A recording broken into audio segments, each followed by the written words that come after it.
রাধে রাধে।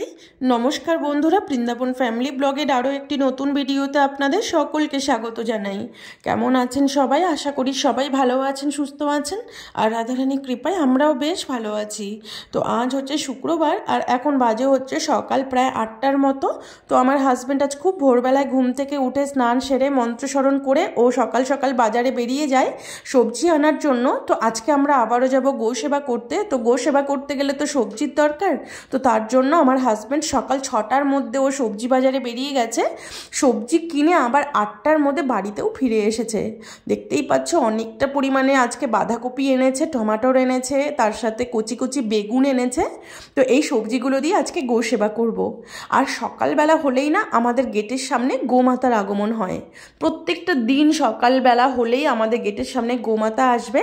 আর আমার মা যখন রাত্রে রুটি বানিয়ে রাখে তখন সেই রুটির থেকে দুটো রুটি আমি গোমাতার জন্য উঠিয়ে রাখি। প্রত্যেক দিন সকালে যখন গোমাতার আগমন হয় সেই গোমাতাকে দুটো করে রুটি খেতে দেই। আর আজকে তো গোমাতা আসার আগেই আমার হাজব্যান্ড সবজি এনে ফেলেছে, তো তার জন্য ভাবলাম গোমাতাকে আজকে সবজি খেতে দেই।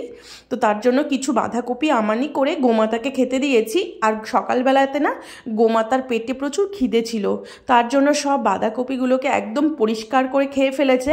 মানে যতগুলো বাঁধাকপি দিয়েছিলাম সমস্ত বাঁধাকপি পরিষ্কার করে খেয়ে ফেলেছে।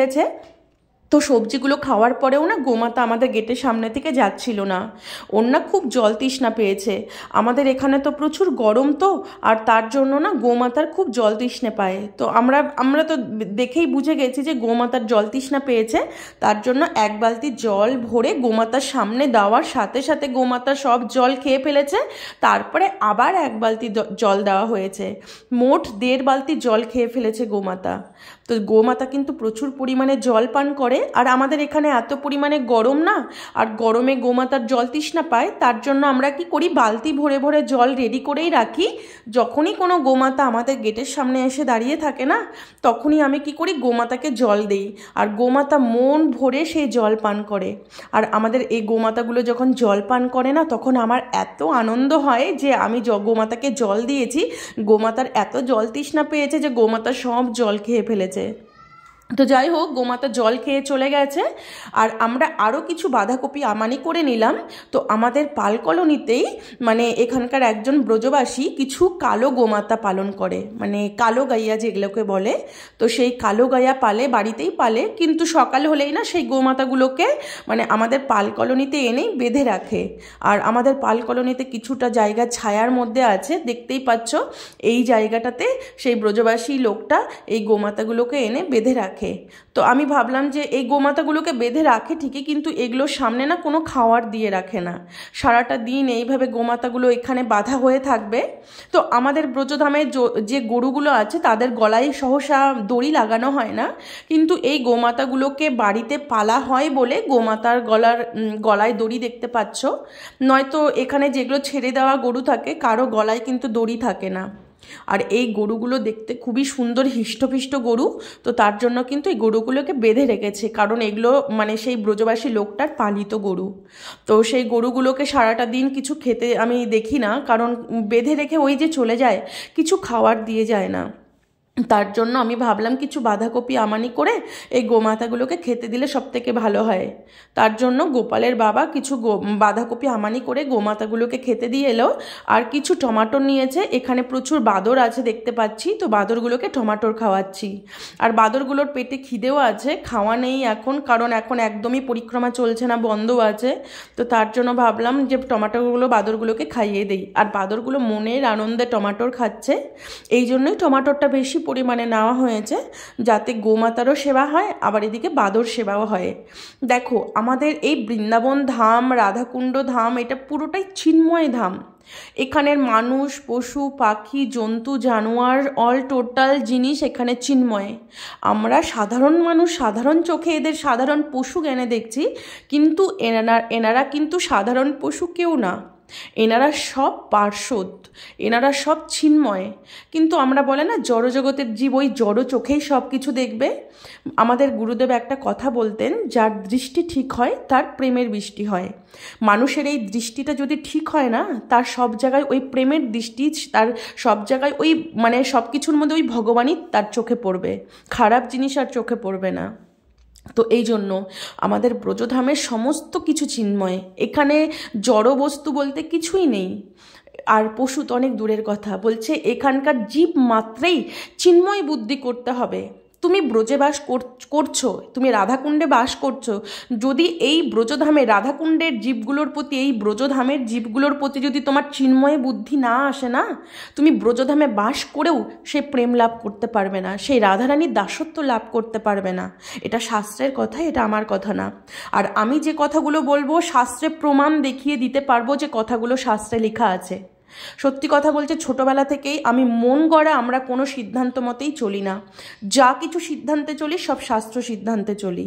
তো শাস্ত্রে এটাই বলা আছে, বৃন্দাবনের প্রাণী মাত্রেই চিন্ময় বুদ্ধি বা অপ্রাকৃত বুদ্ধি করতে হবে। এই বৃন্দাবনের জীব মাত্রে যদি জড় বুদ্ধি আসে না, তাহলে সে বৃন্দাবনে বাস করেও সে রাধা রানীর দাসী হতে পারবে না। তো এই জন্য বৃন্দাবনে বাস করছো যারা, তারা সব কিছুতে চিন্ময় বুদ্ধি করবে। বৃন্দাবনের মানুষ, পশু, পাখি, কীট, পতঙ্গ, গাছ, মাছ বলো, গাছ বলো, কীট বলো, পতঙ্গ বলো, জীব বলো, জন্তু বলো, জানোয়ার বলো, যাই কিছু বলো না কেন, এই বৃন্দাবন ধামটাই পুরো চিন্ময়। তো সেখানে যারা বাস করবে সবাই চিন্ময় হয়ে যাবে। তো এই বৃন্দাবনের প্রাণীর, এই বৃন্দাবনের জীবজন্তুর, এই বৃন্দাবনের প্রাণী মাত্রে সেবা করলে তাহলে ভগবান শ্রীকৃষ্ণ খুশি হবেন। তো ভগবান শ্রীকৃষ্ণ বলেছেন এই বৃন্দাবন ধামটা আমার দেহস্বরূপ। এই বৃন্দাবন পুরো ধামটাই হচ্ছে শ্রীকৃষ্ণের দেহস্বরূপ। তো সেখানে যারা বাস করবে তারা তো সবাই কি ভগবান শ্রীকৃষ্ণের পার্শ্বদই হবেন। কিন্তু আমাদের তো আর সেই প্রেমের দৃষ্টি নেই, তো আমাদের তো সব জড় দৃষ্টি, কারণ আমরা জড় জগতের মানুষ, সব কিছু ওই জড়ই চোখে পড়ে।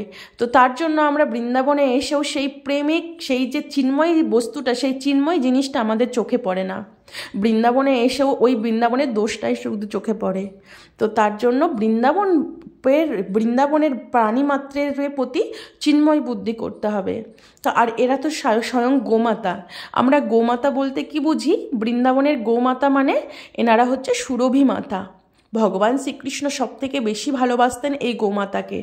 ভগবানের ঘরে 9 লক্ষ গোমাতা ছিল। তিনি নিজে প্রত্যেক দিন সকাল হলেই সেই গোমাতাগুলোকে চড়াতে নিয়ে যেতেন, আর সেই গোমাতাগুলোকে নিজে হাতে সেবা করতেন। তো তার সব থেকে প্রিয় ছিল এই গোমাতা। আর এই গোমাতা মানে সুরভি মাতা। আর এই গোমাতার শরীরে 32 কোটি দেবতার বাস থাকে। তো গোমাতাকে আমরা সাধারণ জীব জানোয়ার হিসেবে দেখছি ঠিকই, কিন্তু এরা সাধারণ জীব জানোয়ার নয়, এরা স্বয়ং ভগবানের পার্শ্বদ। ভগবানের লীলাতে গোমাতা অবশ্যই থাকবে। এই গোমাতাগুলো না থাকলে ভগবানের লীলায় পুষ্টি হবে না। তো এমন গোমাতার সেবা করবে না তো করবে কার? তো সত্যি বলছি, এই গোমাতাগুলো সেবা করে যে কি মনে আনন্দ পায়। তো আমার ভাই প্রত্যেক মাসের ফার্স্টে স্যালারি পেয়েই আগে ওর ফার্স্ট স্যালারি থেকে ওর গোমাতার সেবার জন্য প্রত্যেক মাসে আমাকে টাকা পাঠিয়ে দেয়, সেখান থেকে আমরা এই গো সেবা করি। তো সত্যি বলছি, এই গো সেবা করে যে আনন্দ পাই, আর গোমাতার থেকে যেন একটা আশীর্বাদ আসে। বলছে গোমাতার শরীরে 32 কোটি দেবতার বাস, আর সেই গোমাতা যদি ক্ষুধার্ত থাকে, সেই গোমাতার সেবা করলে গোমাতা যখন খেয়ে যখন আশীর্বাদ করবে, সেই আশীর্বাদ কি কখনো বিফলে যেতে পারে? কখনোই না। এই গো সেবার মধ্যে যে কি শক্তি, এটা আমরাও শাস্ত্রে দেখেছি। যে বৃন্দাবন মহিমামৃত বলে একটা গ্রন্থ আছে, তো সেই বৃন্দাবন মহিমামৃতে লেখা আছে যে বৃন্দাবনের পানি মাত্রে সেবা করো। তো বৃন্দাবনের পানি কারা? এই যে গোমাতা। এদের সেবা করে এরা যে ক্ষুধার্ত থাকে, ক্ষুধার্ত সময় যে এই খাবারগুলো পেয়ে যে এদের পেটগুলো ভরছে, তো এদের ভিতরে যে আত্মাটা সেটা সন্তুষ্টি হচ্ছে, আর তার তরফ থেকে একটা আশীর্বাদ মিলছে। আর গোমাতার আশীর্বাদ তো সাধারণ নয়, তিনি স্বয়ং সুরভি মাতা। ভগবান শ্রীকৃষ্ণ যখন অপ্রসন্ন ছিলেন ইন্দ্রদেবের প্রতি, তখন ইন্দ্রদেব একা যেতে ভয় পাচ্ছিলেন ভগবান শ্রীকৃষ্ণের সামনে। তখন ব্রহ্মাদেব ইন্দ্রদেবকে পরামর্শ দিলেন যে তুমি যদি একা যেতে ভয় পাও, তো ভগবানের সব থেকে প্রিয় যে সুরভি মাতা, গোমাতা, সেই সুরভি মাতাকে নিয়ে তুমি সঙ্গে যাও, ভগবান আর অপ্রসন্ন তোমার প্রতি কখনোই থাকতে পারবেন না। তো তখন ইন্দ্রদেব এই কথা শুনে সুরভি মাতাকে, এই গোমাতাই কিন্তু সুরভি মাতা, সেই সুরভি মাতাকে সঙ্গে নিয়েই ভগবান শ্রীকৃষ্ণের সামনে এসে তিনি ক্ষমা চেয়েছিলেন। তখন ভগবান শ্রীকৃষ্ণ আর রুষ্ট হয়ে থাকতে পারেননি ইন্দ্রদেবের প্রতি। তখন ইন্দ্রদেবের প্রতি প্রসন্ন হয়েছিলেন, তাকে কৃপা করেছিলেন। তিনি তখন ভগবান শ্রীকৃষ্ণকে মানে অভিষেক করিয়েছিলেন। সেই অভিষেকের জলই এই গোবিন্দকুণ্ডে আছে, সেখানেই এই অভিষেক হয়েছিল। তাহলে বুঝতেই পারছো যে এই গোমাতা ভগবান শ্রীকৃষ্ণের কতটা প্রিয়। তো সবাই তো এটা বুঝবে না, যারা শাস্ত্র জানে তারাই এটা বুঝতে পারবে। গোমাতাকে সাধারণ চোখে আমরা দেখলে কি হবে, তারা সাধারণ নয়। তো দেখতেই পাচ্ছ। আর আমরা যখন যাই না, তখন এই জায়গাটাতে একটা গোমাতা থাকে না, তারা একটু দূরে দূরে বসে থাকে। তো আমরা প্রথমে গিয়ে কি করি, সবজি যা কিছু আমরা নিয়ে আসি এখানে প্রথমে ঢেলে দেই। ঢেলে দেওয়ার পরে আও আও করে ডাকলে সমস্ত গোমাতা লাইন ধরে এসে খাওয়া শুরু করে দেবে। আর এক একটা গোমাতার চেহারা দেখতে পাচ্ছ, কত হিষ্টপিষ্ট গোমাতা। তোমরা দেখতেই পাচ্ছ এই গোমাতাগুলো কিন্তু ছেড়ে দেওয়া গোমাতা, এগুলো কিন্তু কারো পালিত গোমাতা নয়। তো এই জন্যই কিন্তু আমরা বারবার, আমার ভাই যখনই গো সেবার জন্য অর্থ পাঠাবে তখন সেই অর্থ দিয়ে যা কিছু আমরা সবজি কিনি, এই সবজিগুলো কিনে এনে কিন্তু আমরা এই গোবর্ধনের তটে এসেই এই গোমাতাগুলো সেবা করি। তো আমাদের রাধাকুণ্ডে কিন্তু প্রচুর গোশালা রয়েছে। গোবর্ধনের রাধাকুণ্ডে এত পরিমাণে গোশালা আছে না, কিন্তু আমরা গোশালায় যাই না, কারণ গোশালাতে প্রচুর ডোনেট পড়ে। মানে এত পরিমাণে গোশালাতে মানে এই গোমাতার খাবার আসে। আর এই যে গোবর্ধনের তটে এই গোমাতাগুলো দেখছো, এগুলো কিন্তু গোশালার গরু না, এগুলো একদম ছেড়ে দেওয়া গরু। তো এগুলোকে ভক্তরা যা খাবার দেয় সেগুলো খেয়েই কিন্তু থাকে। এরা সারা দিন রাত এই গিরিরাজ মহারাজের তটেই পড়ে থাকে। আর এই গোমাতাগুলোর গলায় কিন্তু দড়ি দেখতে পাবে না, এগুলো ছেড়ে দেওয়া গোমাতা। তো আমাদের এখানে একটা নিয়ম আছে, যখন মানে গরু বুড়ো হয়ে যায় কিংবা দুধ দেওয়া বন্ধ করে দেয়, তখন সেই গোমাতাগুলোকে ছেড়ে দেওয়া হয়, সেগুলো তখন ছেড়ে দেয়। আমাদের জড়জগতে কি করে লোকে, যে গোমাতাগুলো যখন বুড়ো হয়ে যায় কিংবা দুধ দেওয়া বন্ধ করে দেয়, সেই গোমাতাগুলোকে বিক্রি করে দেয়। কিন্তু আমাদের এখানে ব্রজবাসীদের সত্যি এদের এই জিনিসটা আমার সব থেকে ভালো লাগে, এরা গোমাতা কখনো বিক্রি করে না। এরা গোমাতা বুড়ো হলে কিংবা দুধ দেওয়া বন্ধ করে দিলে ছেড়ে দেয়। এরা গোমাতা কখনো বিক্রি করতে নেই। যে সংসারে গোমাতাকে বিক্রি করা হয় সে সংসারে কোনোদিন উন্নতি হয় না, শাস্ত্রে আমি এটা দেখেছি। তো এই গোমাতাগুলো দেখতেই পাচ্ছ, এগুলো কেউ না কেউ ছেড়ে দিয়েছে। আর এই গোমাতাগুলো সারাটা দিন এই গিরিরাজ গোবর্ধনের তটেই পড়ে থাকে।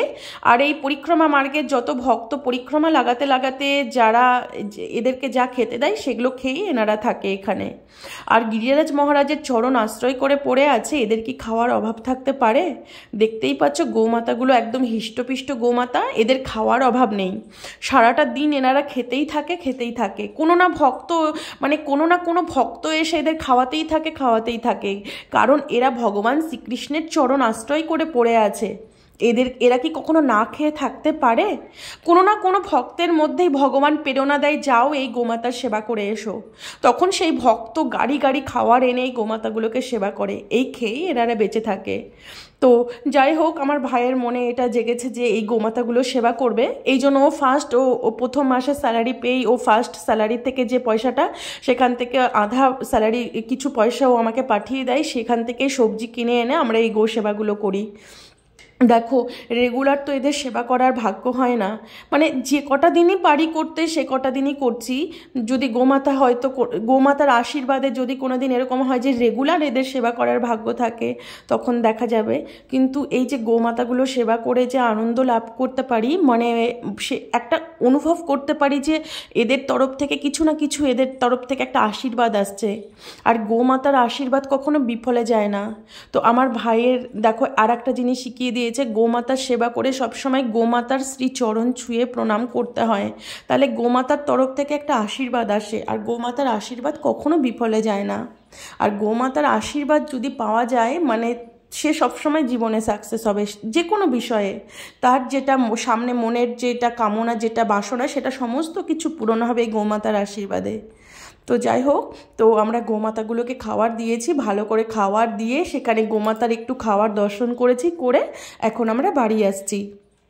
তো আমরা কি করি, মানে এই যে গোবর্ধন পরিক্রমা দিতে দিতে এই যে ভিতরের যে রাস্তাটা আছে, সেই ভিতরের রাস্তাটা দিয়েই কিন্তু আমরা মানে পরিক্রমা দেই। আর সেখানে গোমাতাগুলো বেশি থাকে, সেই গোমাতাগুলোকেই কিন্তু আমরা খেতে দিতে আসি এখানে। আর এই গোবর্ধন পরিক্রমা মার্গের যে পুছরি আছে, মানে গোবিন্দকুণ্ড থেকে পার হয়ে যে আনোর আছে, তারপরে পুছরি আছে, সেই পুছরির একটা ভিতরের রাস্তা আছে, সেই ভিতরের রাস্তা দিয়ে গিয়েই আমরা সেখানে গোমাতাগুলোকে সেবা দিই। সেখানে সেবা দিয়ে আবার আমরা ওই রাস্তা দিয়েই, মানে আধা পরিক্রমা হয়েই যায়, তো ভাবলাম যে আধা পরিক্রমা যখন হয়েই যায় তাহলে আধাটা পুরো দিয়ে পরিক্রমাটা কমপ্লিট করেই ফেলি। তো যতবার আমরা এই গোসেবা করতে যাই ততবার গিরিরাজ পরিক্রমা কমপ্লিট করেই আমরা আসি। তো আজকে আমরা সকাল সকাল এসেছি, মানে সকালে বাল্যভোগ করে চলে এসেছি, দুপুরে আর প্রসাদ পাইনি। আর গোসেবা করতে এলে না প্রচুর টাইম লাগে, আর দুপুর হয়ে যায়, দুপুরে খেয়ে এসে মানে গোসেবা করতে এলে প্রচুর টাইম লাগে। তার জন্য আমরা কি করি, দুপুরে না খেয়ে চলে আসি, আর খিদেও পেয়ে গেছিলো। তো তার জন্য গোসেবা করে এসে এখানে বাজার থেকে দুজনে দুটো বেরোই কিনে খেয়ে আমরা বাড়ি চলে আসবো। এখন পরিক্রমাটাও পুরো কমপ্লিট হয়ে যাবে, বাড়ি এসে তারপরে অন্ন প্রসাদ পাবো। কিন্তু সকাল সকাল অনেকটা সকালে খেয়ে এসেছি না, খিদে পেয়ে যায় ভীষণ। তো যাই হোক, দোকানে বসে দুজনে দুটো বেরোই খেয়ে আমরা এখন বাড়ি চলে আসবো। তো আজকের মতো ভিডিওটা এখানেই শেষ করছি, আবার দেখা হবে পরের ভিডিওতে। তো ভিডিওটি ভালো লেগে থাকলে তাহলে প্লিজ আমার চ্যানেলটি সাবস্ক্রাইব করে আমার পাশে থাকবেন। সবাই ভালো থাকবেন, সুস্থ থাকবেন। রাধে রাধে।